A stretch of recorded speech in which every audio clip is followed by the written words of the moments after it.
want to show you how I overwinter my dahlias and my cannas. So they need to come in for the winter, they need to get stored, or you need to treat them as annuals and put them in the compost and buy new ones next spring. So I have one pot here with dahlias in it, and I have a pot here with cannas, and these pots also have cannas in them. So the first way that I overwinter my cannas is I just take the pots, I cut off the foliage once they've been blackened by frost, and I cut the stems down, and I let them dry out in a cool space, and then I just tuck them into some cool storage. So you want to keep them above freezing, but try and keep them below about 15 degrees Celsius. Check on them periodically. You don't want them bone dry, you just want them dampish.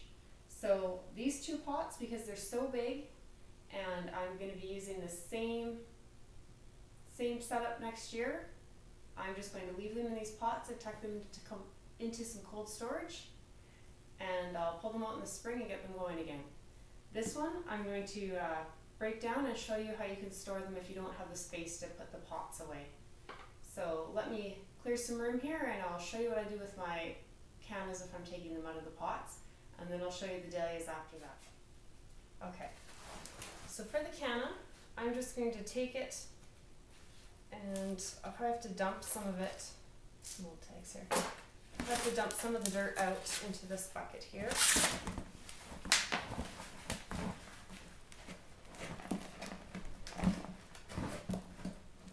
If your cannas are in the ground, you can get out your garden fork or your spade and just gently lift them, leaving room around the plant to try and avoid damaging the rhizome.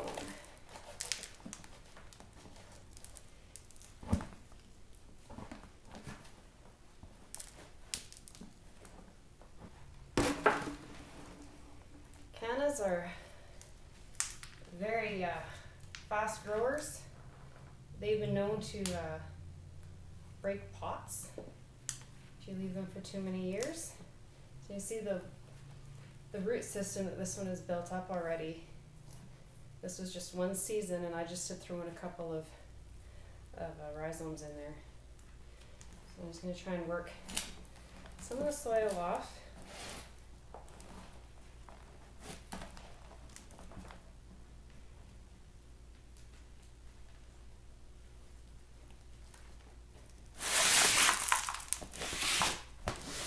Okay, there, I just wanted to get as much off as I could.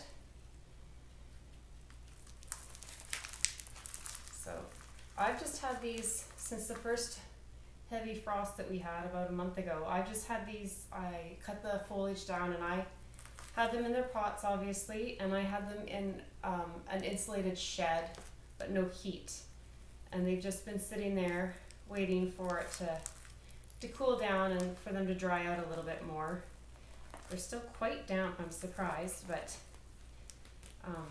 they're calling for well below zero, even daytime below zero, so below freezing here. So I want to make sure that I get them out of that shed, because I'm not sure it'll stay warm enough. I'm not sure how much insulation is in it, and get them indoors. So what you want to do is just work as much soil off as you can.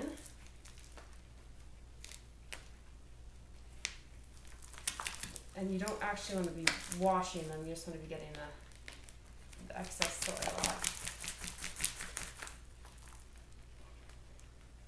I think you can see that there. That's the rhizome, the bulb.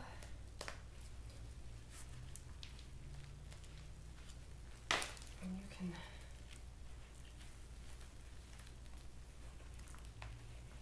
just take the whole thing. Once you get most of that soil off, I'm going to take some scissors, and I'm going to cut these extra roots here off. They're not going to be of any use to the plant anymore. They're going to dry up over the winter, and they won't come back to life in the spring, so it's just extra organic matter that could wind up bringing in disease and rot, so we'll just get rid of them.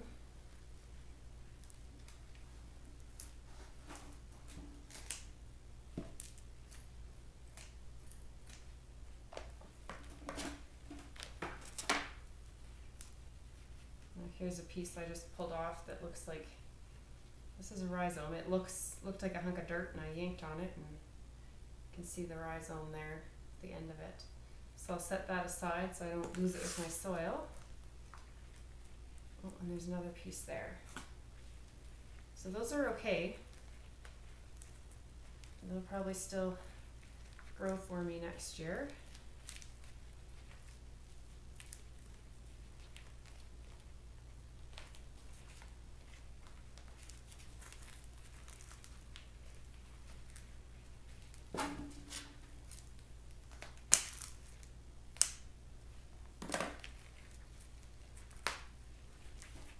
And I'm also going to cut the stems right back. And you can, I don't know if you can see how moist they are. They're still quite wet in there. So that's your biggest problem, or potential problem, is that moisture in the stems. So cut those back. Now, if you are able to get these done and set them out on a warm, cloudy day and let them harden off and dry off a little bit, that's always a good thing too. If you're going to do that, set them upside down so those stems drain out a little bit. But the weather is going to be too cold, so I can't do that. So I'm just going to move on and get them potted up. They're not potted up, but in their storage. So there's those two pieces. So what I have here is some vermiculite. Now, if your bulb or rhizome is really dry, you want to give this a good spritz down so it's damp. You don't want it soggy, but you want it damp. This one is so wet that I think it's going to provide moisture. So I'm just going to dig down here. I'm going to set them upside down because they are so damp. I'm going to set these guys here, but first, before they get too far along,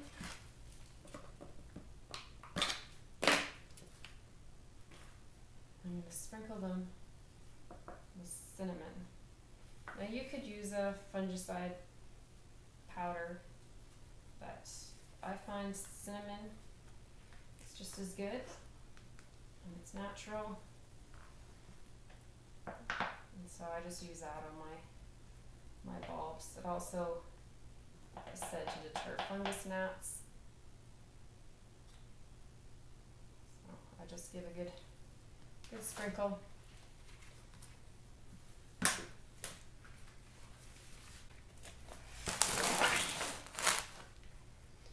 I've got the bulbs, I've got these two that came loose, I've got the clump, and I'll just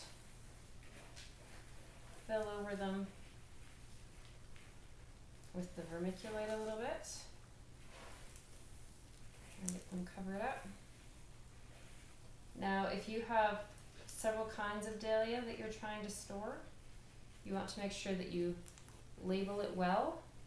So either put the label right through one of those stem pieces with a piece of wire, or tuck it in the side here, or you could write it on the side of the box. But this is how I put mine in, and I will make sure that they're in a dark space. You want to make sure that they don't have any light.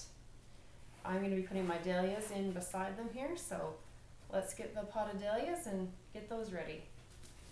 Alright, so I got the dahlia loosened up out of the pot here.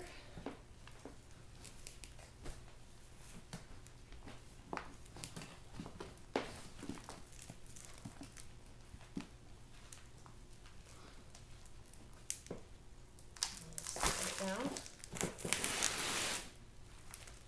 And the dahlias, you can kind of, this one's a little bit drier than that canna was, so you can kind of get a few good thumps. Get the loose soil off.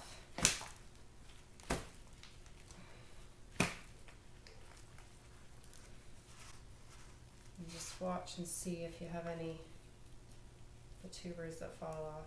Now this tuber is soft and rotting. You can see that. I'm just able to just pull it apart. So we don't want to save that. Get rid of it.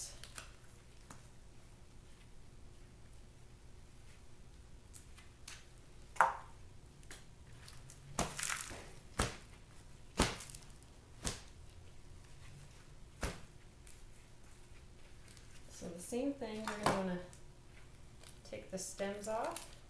It was the same thing. Once it was hit by frost, I had just cut them back, you know, a few inches, maybe 5 centimeters above the soil there.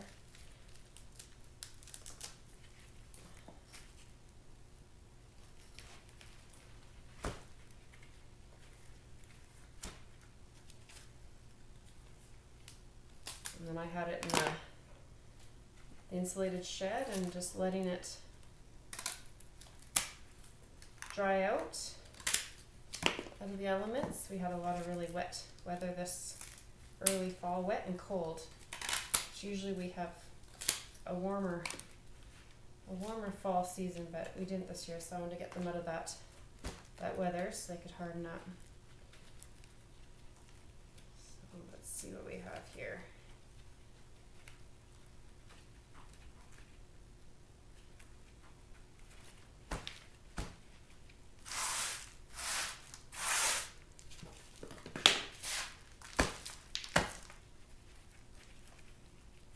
So now I'm just feeling around because there were a couple that were a little bit rotten. So I just want to feel around and make sure that there's nothing mushy or soft like that one.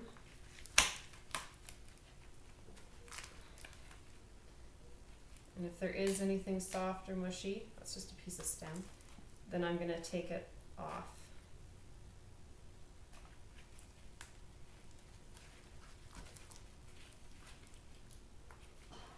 It all feels pretty nice to me. Feels firm in the middle there.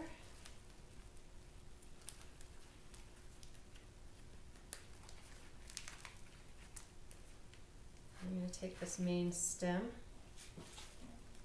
cut it back. These stems hold a lot of water, same as with the cannas, so anything that you can get extra water out of it is good. Another one that fell off, but it's good and healthy. It's hard to tell in the fall, especially when they're this dirty, if there's eyes on it. They won't grow, it's just like a potato, the dahlia. It won't grow unless it has eyes on it. But I will set it aside, I'll overwinter it, and then they'll start to form eyes in the spring, and I find it easier to see then. So some people divide them now, but I just find it easier to do in the spring. Oh, that one doesn't feel very nice.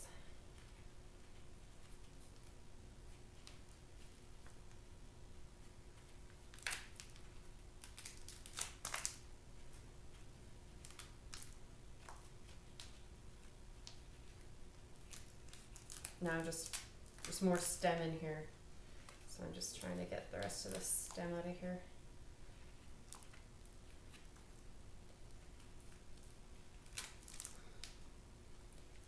Now with dahlias and cannas, if you're going to label them, then and you want to make sure you have lots of packaged in the same spot, and you're going to label them. Some people suggest putting the label, wrapping it around the stem. I would say get a wire and put it through the stem, because these stems will really shrivel up once all that moisture comes out of them. So you can leave a little bit of stem to put a label on, but put the label, get a piece of wire and poke it right through the stem. It won't hurt the plant, because if you just wrap it around and the stem shrivels up, your labels might get lost. Okay, shake all that dirt off. So same thing, I'm gonna take my cinnamon, and I'm gonna make sure to hit those spots where I was doing all that cutting, and then a quick sprinkle all the way around.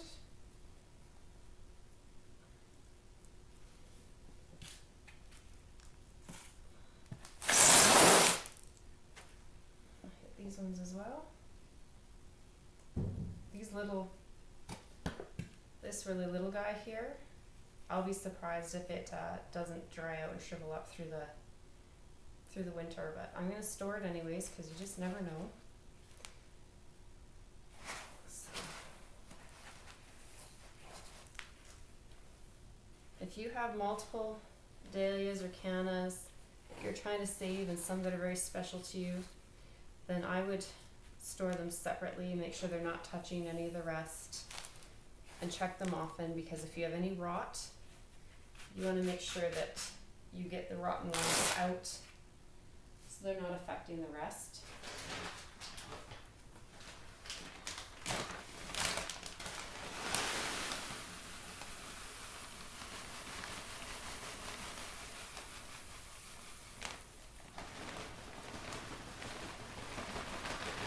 So that's all there is to overwintering your cannas and dahlias. Like I said, the easiest way that I find for the cannas is just to keep them in the pot. So if you have the space to store a pot where you're going to keep your temperatures cool, that's where I would keep them. You're going to have to take them out every couple of years and divide them, because their roots do grow prolifically and they are strong and they can split a pot. But keeping them in a pot is a great way to store them in my experience. Just check the tops, and when they get bone dry, I just give them just a dribble of water, like depending on the size of the pot, but for a big tall pot like this, half a cup to a cup of water, no more, definitely no more. And that just is all they seem to need, and they're happy there. Otherwise, take them out of their pots, just like I did. Shake off as much of the dirt as you can. You don't want to wash them though, just gets too much moisture in there. So just shake off as much dirt as you can. You can, if you have some nice warm days, and you can just set them out, put them upside down, let the dirt dry off. That'll help callus over the bulbs a little bit. And you can just set them out like that, let them dry out, shake off the excess dirt, and then do what I've done here. But I've done it like this before, and I haven't had any trouble yet. Like I said, I'm just going to be aware that they're a little bit more wet right now. So I've made sure that my medium that I'm keeping them in is on the drier side. So I've put them upside down. I have some nice fresh vermiculite that they're in. You could also use peat moss or some coarse sand, or some people even use wood chips. I like the vermiculite. I find it easy to maintain an even moisture level with it. I usually just put it in a cardboard box. You want to raise it, if you're keeping it somewhere like I am that's on concrete, just raise it up off the concrete, because the concrete can draw the moisture out of your cardboard when it's in cardboard. But just stick it in like this. Like I said, I'll put a paper over it because you want it in the dark. And then you're just going to leave it here. Have a little peek every month. Make sure that it's not too wet, not too dry, no mold is developing. You don't have any bugs or anything that have decided to live in here. And if you do, just discard those pieces, and hopefully you still have some left that you can continue to overwinter. When you get to about 6 to 8 weeks before your last frost date, or your average last frost date in your area, then you can pop your cannas out of storage. If they're in the bulb stage like this, just in some medium like this, then just grab a pot, throw some fresh compost or potting soil in it, and pot them up. Just a very slight bit of moisture. Put them in a space that's warm and bright, and keep them inside, and you'll see sprouts in a few weeks. If they're in a pot, bring them out again somewhere where it's warm and bright. Give them a little bit of moisture if they need it, and just wait for some sprouts to come up. The dahlia, you want to wait until you're about 4 to 6 weeks away from your last frost-free date, or your first frost-free date.